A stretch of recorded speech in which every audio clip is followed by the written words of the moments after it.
Hello everyone and welcome to today's research seminar brought to you by the Department of English and Communication at the Hong Kong Polytechnic University. Today's speaker is Dr Robbie Love, who is an assistant lecturer at Aston University in the UK. He's a corpus linguist, and his research basically looks at how English is actually used in a range of contexts, including informal everyday conversation through to formal public communication. He's an executive member of the British Association of Applied Linguistics and the current host of corpus-cast. I watch it on YouTube. If you haven't watched it, I was just saying to him how much of a fan I am of the show.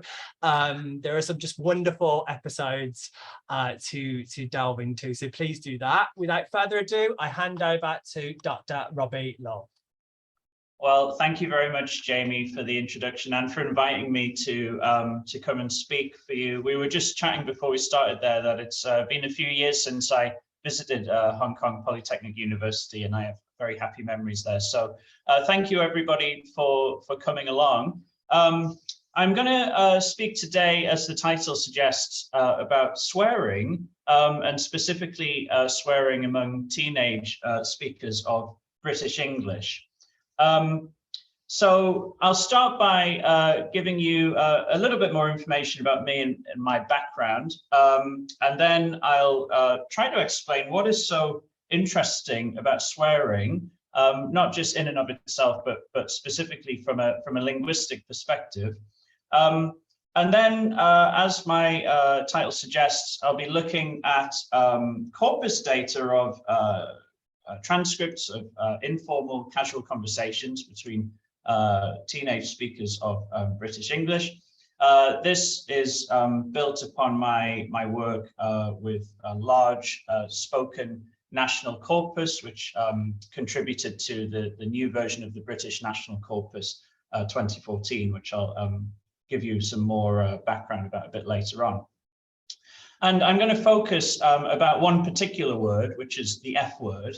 And that's the only time I'm going to euphemistically replace it with a letter. I will be saying it in its full glory later on in the talk. So just giving you a moment to prepare for that in case you are of a sensitive disposition. And then I kind of want to zoom out and sort of think a bit about, well, what's the point? You know, it's fun to look at swearing, and it's something that people perhaps are instinctively curious about. But is there a more of a theoretical contribution that can be made in thinking about this sort of language? So yes, a little bit about me. I work at Aston University in Birmingham in the UK, and since completing my PhD at Lancaster University a few years ago, I've also worked for Cambridge English, the English Exams Board, and also the University of Leeds. As Jamie mentioned, I'm a corpus linguist, and I've done a lot of work in transcripts of corporate casual conversation, but I'm also interested in other communicative contexts. I was going to take the chance to plug my podcast, but Jamie already did it. But what I will do is, for those of you who aren't aware, share you one particular episode, a highlight for me, which was to interview your new head of department, Eric. So that and other episodes are available. You can just search for corpus-cast online, and you can see what we were chatting about earlier this year. So hi, Eric, nice to see you again. My goodness, my hair's a bit different now, isn't it? Right, so on to swearing. It's sort of the way that I approach this is to think about, well, people might instinctively have a sense of, oh, they hear a word and go, that's a swear word. That was some kind of bad word, bad language. But actually in the linguistics literature, there's a lot of debate and actually disagreement about what counts and what doesn't count as swearing. Typically, and I'd suppose to make the argument of the layperson's perspective on swearing, is it's a word that's offensive somehow. That's usually the entry point when we think about swearing. It's a word that is inappropriate, objectionable, or unacceptable in any given social context, as B.S. Ferguson says in that quote. But actually, the research has already shown that from a pragmatic perspective, and really from a social perspective, swearing is much more beyond or in fact completely aside from language that causes offense. And actually there are many contexts where swearing doesn't cause offense whatsoever, but performs a range of very useful social functions, including social bonding, expressing and aligning to certain group identities. It's also associated with the reclamation of discriminatory language. And in English, at least, and many other contexts, you can categorize swear words in terms of the root, if you will, semantically, of what they're referring to. And in English, research shows that this is typically relating to words to do with sex, bodily functions, and religion, although there are others. Something I'm really interested in is, does the literal usage of a swear word actually count? For instance, the word fuck, which I'll be focusing on a bit later on in this talk, the literal usage is relating to the act of intercourse, sexual intercourse. But there are some linguists who would argue that actually the literal usage of a word like fuck, as in he fucked her or she fucked her or whatever, doesn't count as swearing because it's referring to the literal root meaning, the core meaning, if you will, of the word. And so there are those who believe that the literal usage should be excluded from our theorizing around the use of swear words. But there is evidence from psychological studies, psycholinguistic studies that refutes this claim from the perspective of the evidence we have of what happens in the brain, what happens physiologically in the brain and also in the skin, what evidence is there when we're using swear words. And actually the studies show that regardless of whether you are using the word shit to refer to excrement or shit as an exclamative to express surprise or disappointment, etc., the act of encountering this word or producing this word just causes some sort of brain activity that distinguishes it from other words that are not taboo.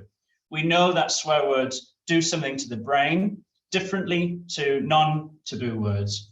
And even to do with electrodermal activity, which is when we look at essentially the production of sweat, what happens in the skin cells, in the fingers and the palms, at a very kind of minuscule level, there's higher electrodermal activity when we say a swear word as opposed to a euphemistic replacement. So saying the word fuck compared to the F word or fudge or something that might replace it euphemistically. We essentially sweat more, and that's evidence that it's more stressful for the brain. So there's a lot of evidence that swearing should be considered as a kind of special category beyond just thinking about meaning, but that corresponds to things happening differently in the brain, and whether or not you use it literally or in one of the many other functions of a swear word, I would argue, and others, some others that I listed on this slide, McEnery, Singleton, Drummond, would argue that literal usage should be included and should not be distinguished in terms of what counts as swearing.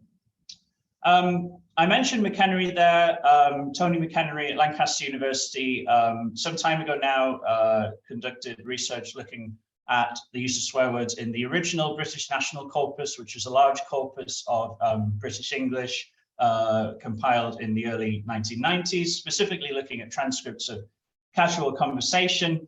He came up with a framework to look at so-called bad language words, or BLWs for short, which includes swear words, but also other words that may not be considered swear words, but can be used to cause harm or abuse. And this led to the publication of a novel, goodness, too early in the morning for me, not enough coffee, a monograph. Someone should write a novel about swearing, though, that would be good, but Tony McEnery did not write a novel about swearing. He showed how we can look at swearing as what he calls a marker of distinction. And what he means by that is actually we can look at differences in the usage of swear words according to common socio-demographic categories like gender and age.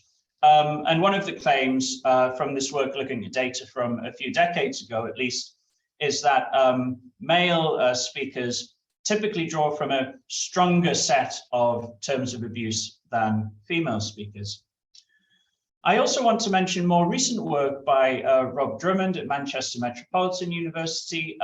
He built a very small specialized corpus of conversations between students at a secondary school in Manchester in northwest England who had been excluded from mainstream education typically due to poor behavior, not being able to fit in the sort of disciplinary context of schools. And so they have these centers called pupil referral units where the students who've been excluded are sent to specialist centers. He found that among the ethnographically derived recordings that he looked at, that there was a much higher rate of swearing compared to these broader general spoken corpora like the spoken component of the BNC. That perhaps isn't surprising given the specific context that he was looking at, but why I'm bringing this particular study up, of course, is it was looking specifically at teenage language, which is the focus of my talk today. But also he raised another interesting, more of a theoretical point, is that a lot of the studies that look at swearing, corpus studies that look at swearing, do come from the position that swearing is performing some function which is special and above and beyond the other aspects of spoken communication that may be considered normal. And I think this is quite an interesting idea that actually in certain social contexts, swearing may be considered the unmarked position, the unmarked usage, where we'd expect swearing and it's not noteworthy and it's not causing offense, it's not causing problems, and in fact it is helping the speakers in this particular speech community to engage with one another and develop social bonds. And he argues interestingly that perhaps for these particular speakers, being in contexts where you are not expected to swear, perhaps a job interview, for instance, or speaking with your teacher in a classroom, is the more challenging and unusual situation for them compared to their everyday conversation. And I find that idea quite interesting, and I suppose I want to keep that in mind in the work that I'm doing at the moment, which is in collaboration with Professor Anna-Britta Stenström, who's an emeritus professor at the University of Bergen in Norway. She has done a lot of work in the past looking at teenage English, specifically swearing. She led on the development of a corpus, a spoken corpus of London teenage language known as COLT. I'll tell you a bit more about that in a moment because it's very relevant to the work we're doing together now.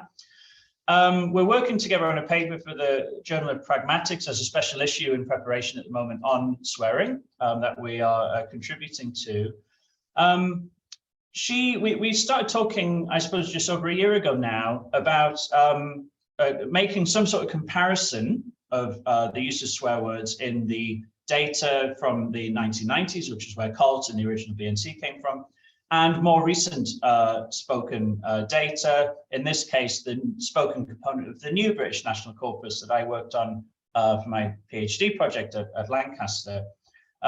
She was interested in, making some sort of comparison and seeing what might be different in more recent years compared to a few decades ago.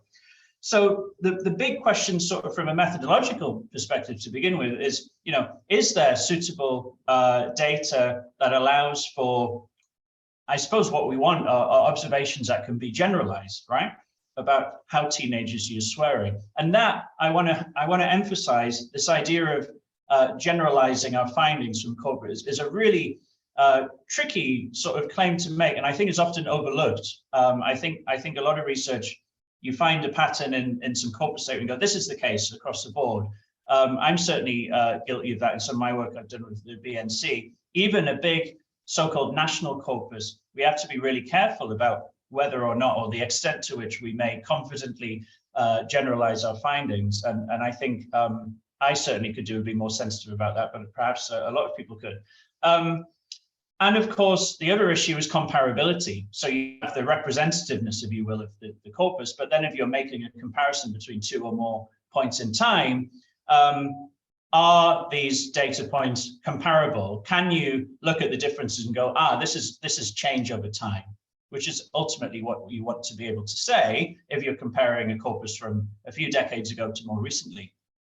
These are tricky methodological questions.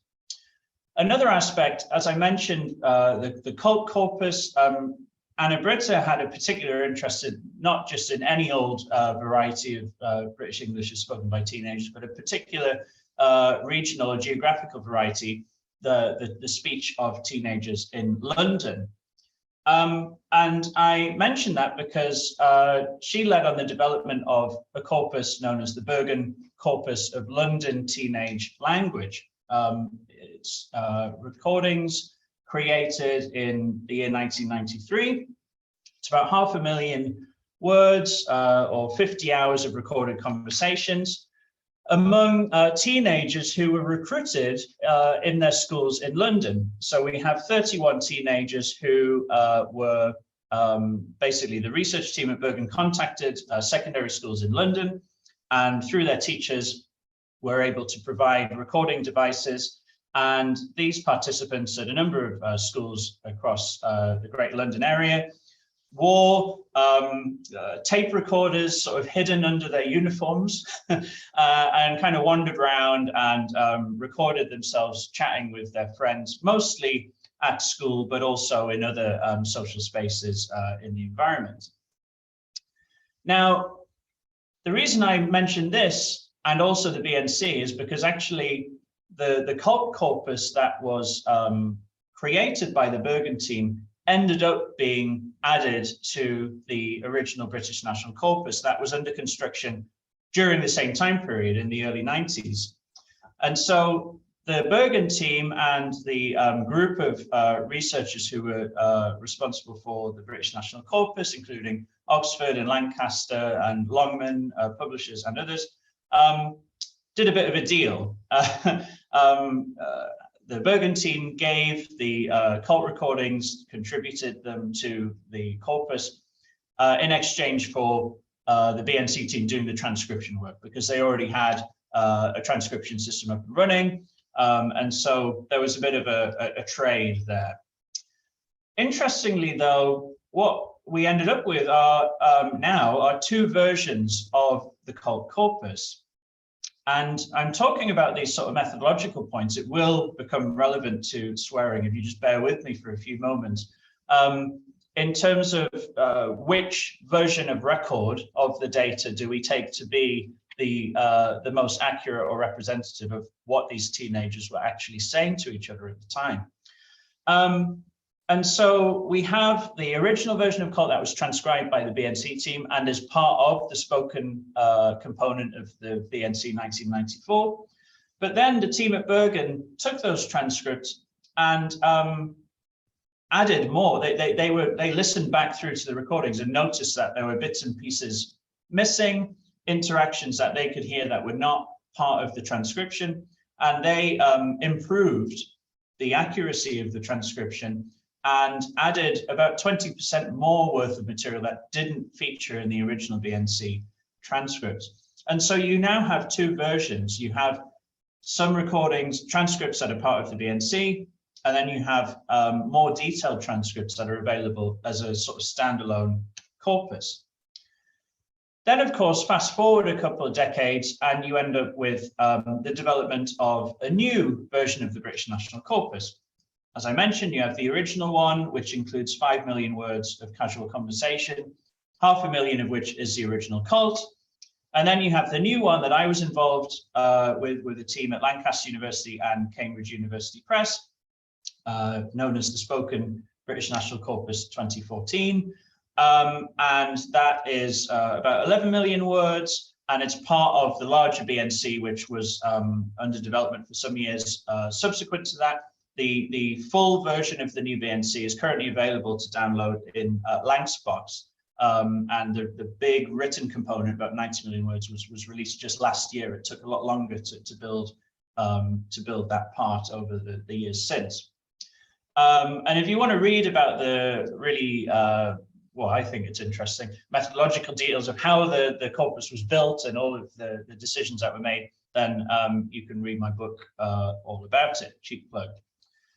Okay, So the question then came is, how do we make these data sets comparable in terms of looking at the teenage speech? But originally, the focus, again, that Anna Britta was interested in, not just all teenagers, but specifically London teenagers. And so the question came of trying to isolate the teenage speakers in the new version of the BNC to compare, to look at how they're swearing compared to the 1990s. So can a new equivalent of COLT be identified, so to speak, in the new BNC? Well, a few challenges arose at this point, and really the story I'm telling you here leading up to looking at the data and specifically the use of the word fuck, that the story here is kind of a years-long quest to try and find some comparable data points, okay?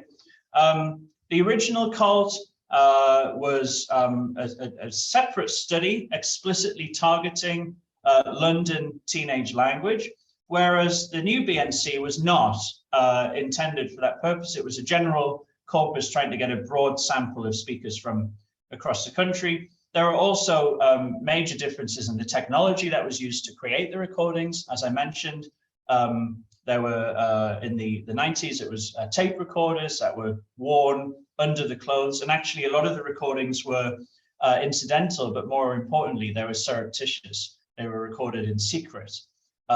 Nowadays, ethical principles that developed since, you can't do that. You can't secretly record people and then ask them for permission to use their data in retrospect. So the speakers in the new BNC are aware that they're being recorded before the recording begins. That is also a very important point to keep in mind when we're thinking about swearing as well. And so I set out to try to find texts in the new version of the BNC that might be comparable to the original version. And so is there a way of finding comparability is the question essentially. Are there enough texts in the new BNC that could create a large enough subcorpus for comparison to the original COLT? Well, first of all, how many teenage speakers are there in the new corpus? What we're doing here is trying to retrospectively build a sampling frame that is as close as possible to the original COLT. Well, there are 54 speakers that are technically teenagers, taking the strict definition of age between 13 and 19. But of course, that's from across the whole country. 7 of them were born in London. The question of whether being born in a place corresponding to your regional variety is, of course, a really interesting one. That is not actually how we measured or attributed regional speaker categories. We rather let the speakers tell us what their regional variety was. That was also, that's not unproblematic in and of itself, but certainly a better measure than just where we were born. So we expanded this to a more generous sort of Southeast England category, and we have 26 speakers that identified as having a regional variety that corresponds to the Southeast of England. But another feature of COLT is that this is only conversations among teenagers. This is teenagers speaking to other teenagers and not speaking to people who are older adults. We wanted just conversations that solely occur among teenagers. And there's an interest in that from, as I mentioned before, Drummond's research, looking at these conversations of teenagers speaking with each other, the social bonding, the group identity, the fact that swearing in casual conversation, particularly among teenagers, is perhaps to be considered the unmarked category. We wanted to get these interactions where we are removing as many variables that might make the data less comparable as possible. So we ended up with 15 speakers in the southeast of England who featured in a total of 35 recordings that were only among themselves and not with other people who are older or younger, because of course there are some children in the corpus as well that we didn't want to include. That alone gives us 25 hours of recordings. Now, this is what I think is the great thing about this challenge of trying to go in and retrospectively carve out a subcorpus, because if I'd said to you, I've built a really specialized corpus, I've got in and found 15 speakers and I've got 25 hours of recordings, that in and of itself is quite potentially a really, useful data set that could show you quite a lot. This is coming from a much larger data set that we're carving down. And even with these really, really specific criteria that I've applied, we still have 25 hours of recordings, which is a testament, I think, to the size of the whole thing put together. And so this allowed for a compilation of a subcorpus according to the text IDs, because one text in the new BNC equals one conversation recording, discrete unit of conversation. So then it came to, okay, what are we going to do to actually conduct the analysis and look at the swearing? Well, we could take the original COLT and if you want to call it COLT 2, which is not actually a term we're using moving forward, but for the purpose of this presentation, I will, just for ease of understanding the difference between these data sets. There's new, temporarily called COLT 2, more on that later. Can't we just upload these two data sets to a tool like Sketch Engine or Antconc or Langspot or whatever, Wordsmith, and compare them? Well, yes, but also remember I mentioned that the original COLT was part of the original BNC. So if we can access them as part of the BNC, then there are lots of ways that we can compare these two corpora together, which don't involve another process of tagging or trying to tease apart the metadata or other associated challenges. But which version are we going to use? Because as I said, there are two. There's this BNC version, and then there's this standalone version that is slightly larger and transcribed with a higher level of accuracy. The edited version, as I said, is a different corpus, if you will. It really could be considered different because there's more data, as I said. The number of words has increased by at least 15%. As I said before, the estimate is 20%. So we have these two versions, which perhaps a lot of people might not be aware of. So I thought, okay, why don't we go down looking at the BNC? Because at least the BNC, two BNC versions were designed to be compiled as comparably to each other as possible. And in the information we have about the BNC and COLT, it's well known, that COLT has been added to the BNC. It's part of the BNC. However, the COLT files and the BNC files use different naming conventions. And I couldn't find anywhere any record of the correspondence between what a COLT text is when you identify it, when you download it from the Clarion website, and the equivalent BNC file name. So the question is, where did these files come from? How do they correspond? Well, here we have a COLT file, which has a name B13240. Okay, fine. The only way of being able to find which ones correspond in the BNC files is to manually search for some matching string of words. And so you'd end up with looking for something that you find in a COLT file, search for it in the BNC, and there's a match. And so in this case, the COLT file B132401 corresponds with BNC file KPT. Great. So I thought this is really easy now. It's a long manual process, and I had some help from research assistant Catherine Wu here at Aston with this task of manually searching through all of the COLT files to find their corresponding files in the BNC. So we found 31 BNC files that contain COLT material. I thought, great, this is it. Now we can do a comparison between the two British National Corpora.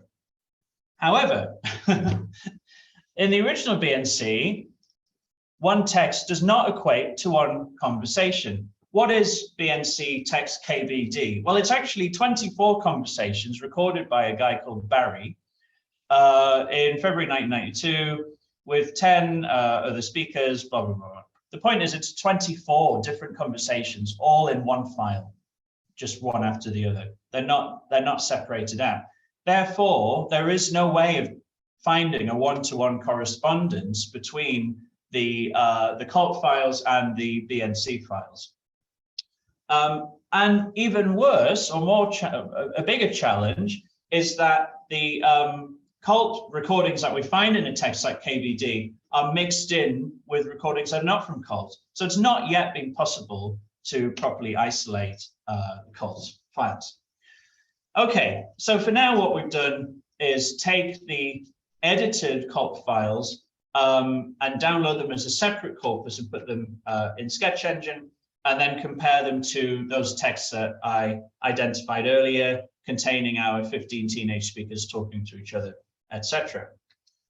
And so the comparison at the moment we have between the original COLT, might call it COLT 1, is just over 500,000 words, and then COLT 2 is about 300,000 tokens.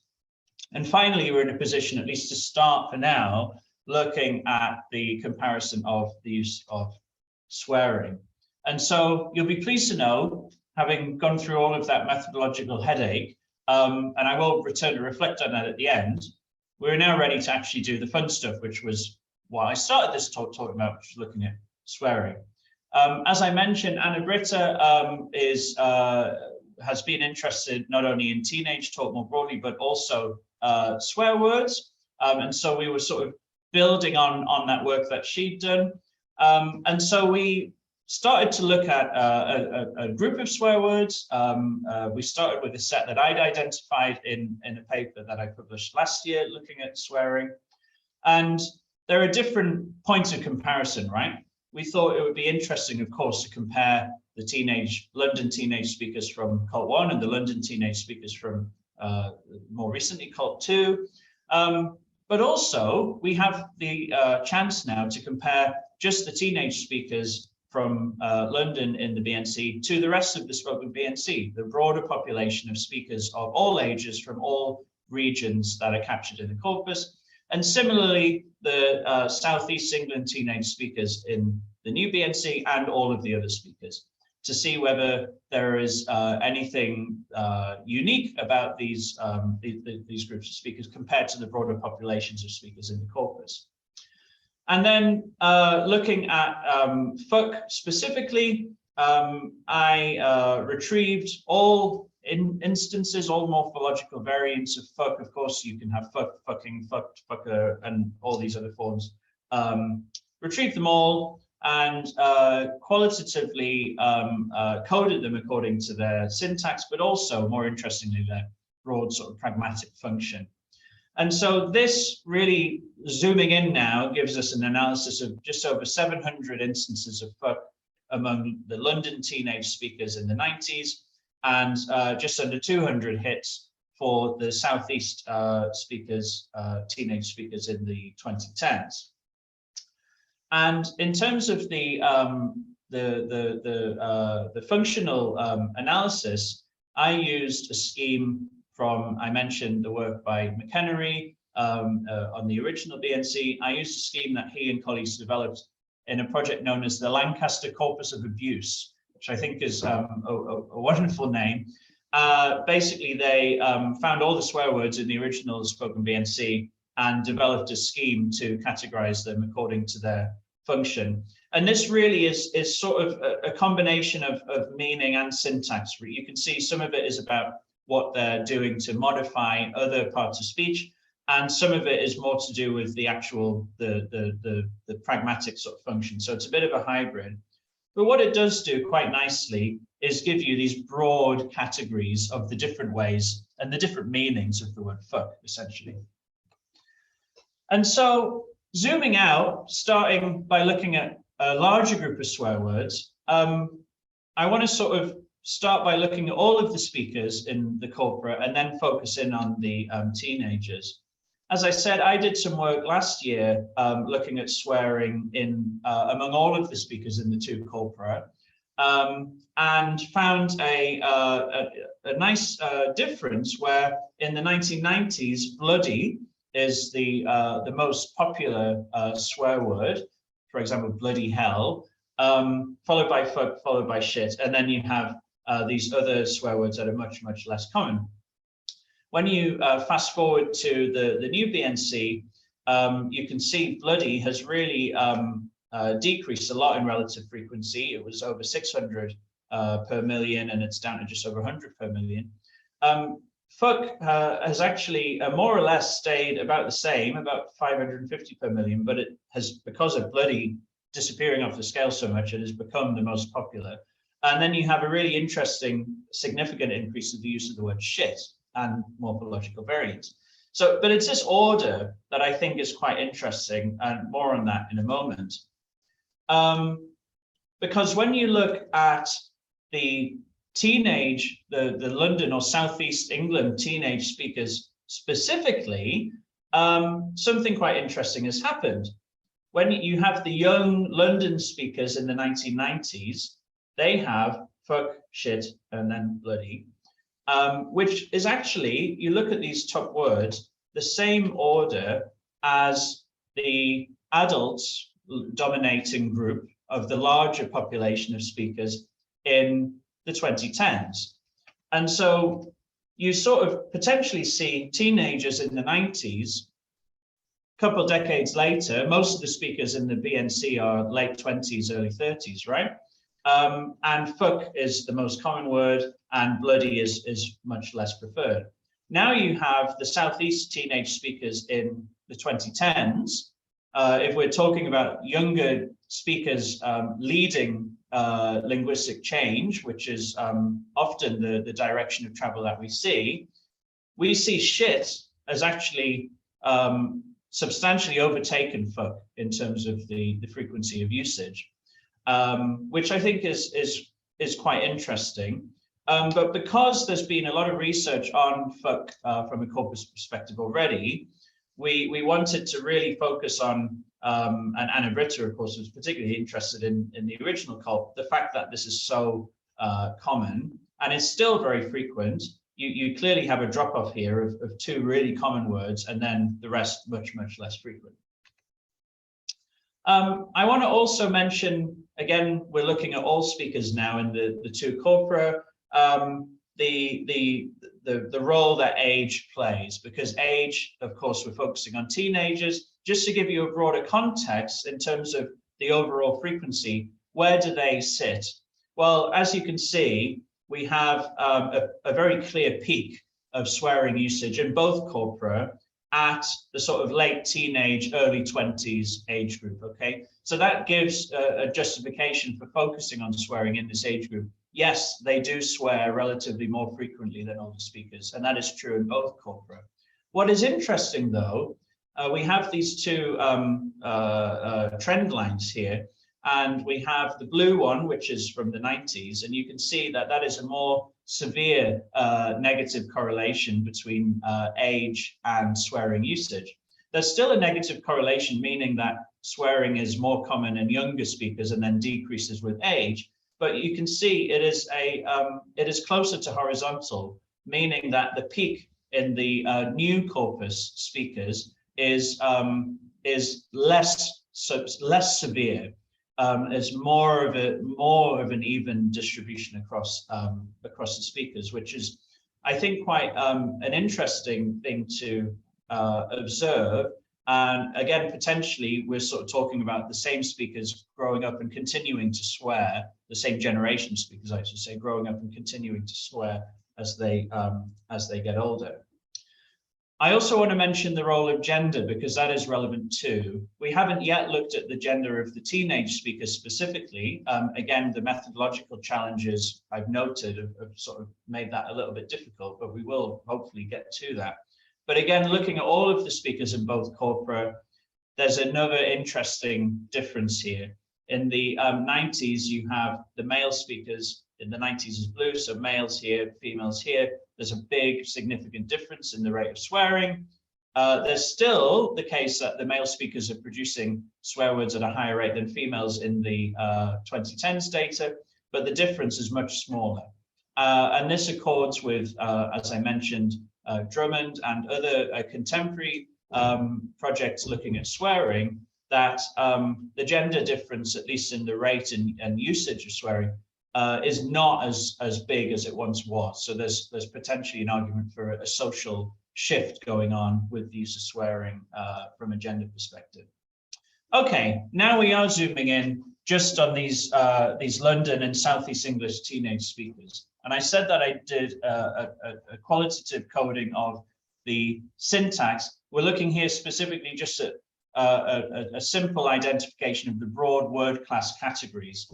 Again, blue is the teenagers from the 90s and red, teenagers from the 2010s. And the big difference I want to sort of point out, which is for me most noticeable, is this distinction in how many instances of the word fuck you have occurring as a noun. It is more than doubled between the teenagers in the 90s and the teenagers in the 2010s.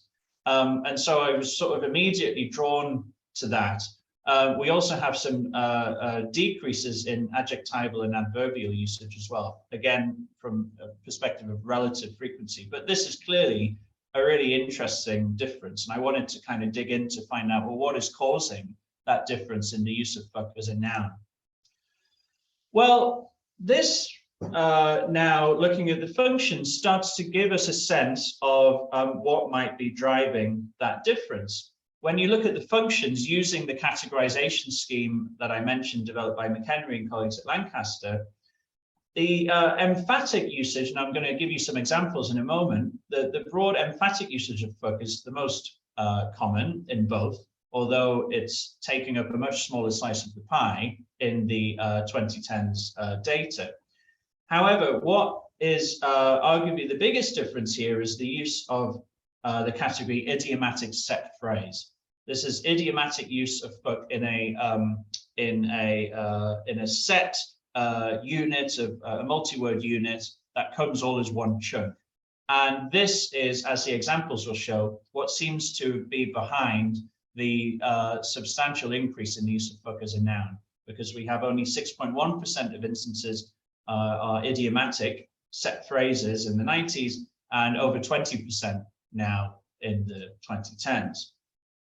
So let's have a look at some examples to try and make better sense of this, and then we'll sort of try and reflect on what this all means.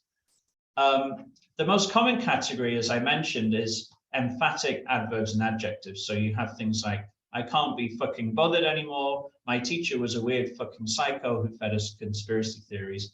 Here, fucking is modifying other adverbs or adjectives in this case, or other categories. In COLT 2, we have, as I said, an increase in the idiomatic usage where fuck is used as a noun. So you have chunks like what the fuck, or who the fuck, where the fuck, or something like I don't give a fuck, or for fuck's sake. Or the really nice construction, you have an adjective and then as fuck, which is already sort of, I suppose, normalized as an acronym AF in social media usage. You have, you know, funny AF, for instance, or shut the fuck up. We have these set units, and this is much more common in the more recent data compared to the older stuff. So we were just sitting here thinking, okay, what the fuck is going on? Oh, for fuck's sake, when was that, like 4 a.m. or something? In the more recent data, we have more of the general expletive usage. I mean, that's the reason you should want to go to uni. Oh yeah, fuck yeah, for the course. If you end up, it's not for the drinking. So we have these teenagers talk about going to uni, and you just get fuck yeah. And it's a general expletive that is independent of the syntax in which it's occurring. And we also have more of this kind of figurative extension of the literal meaning. I mentioned the literal meaning of fuck being sexual intercourse, which derives from the act of hitting, and it doesn't take a genius to sort of see how that over time became applied to sexual intercourse. But we have this idea of fuck up or fuck about to do with some sort of figurative impact being taken place, but nothing to do with sex. So did I fuck something up? Something is acting upon something else in some way. That's like 2 Jaeger bombs, it's an alcoholic drink, which will fuck you over. Again, something fucking something up or fucking something over is acting impactfully on a patient in some way. So this is what you call a figurative extension. What's interesting is you have less of the literal usage referring to sexual intercourse. So there's more of it in the 90s. I know for definitely sure that Mrs. fucked one of the upper six. I hope that's a joke. The beginning bit where she's fucking a man, she sticks an axe through him. Again, I hope they're talking about film and not something that actually happened. And you get less of the destinational stuff where you say, fuck off, go away to some other destination far away from me. Okay, so I've tried to sort of give you a sense of some interesting functional differences. In the last few minutes before I finish, I just want to sort of pull back a little bit and reflect on what might be happening among these Southeast teenage speakers. The rise in the popularity of shit being the most common swear word among the teenage speakers in the 2010s, is not reflective of the broader population of speakers in the new spoken BNC, where fuck is the most common. So that is saying to us that there's something going on with younger speakers and shit. The biggest development from a functional perspective, as I mentioned, is this idiomatic fixed expression usage of fuck. What the fuck, who the fuck, for fuck's sake, etc. When you combine that with more figurative and expletive usage and emphatic usage, and crucially less literal usage, there seems to be a bit of a step away, further away from the core or original meaning of fuck, if you will. And we're moving further into more of a general expletive category where the meaning, the specific meaning, is fading away almost.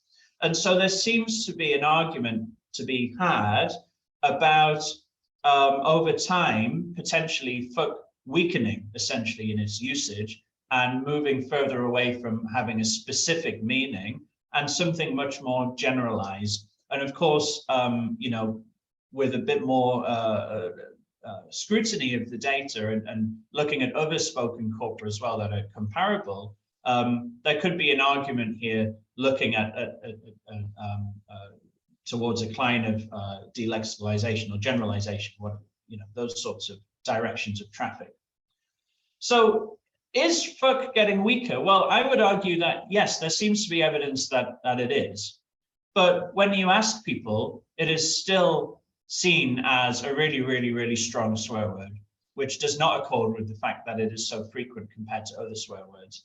And so a recent study by Ofcom, which is the Office for Communications here in the UK, it's a broadcast regulator, that one of their jobs is to tell broadcasters when it's okay to use certain swear words and when it's not, to do with protecting people who might be offended potentially by, or it's not appropriate to talk about these things to certain audiences.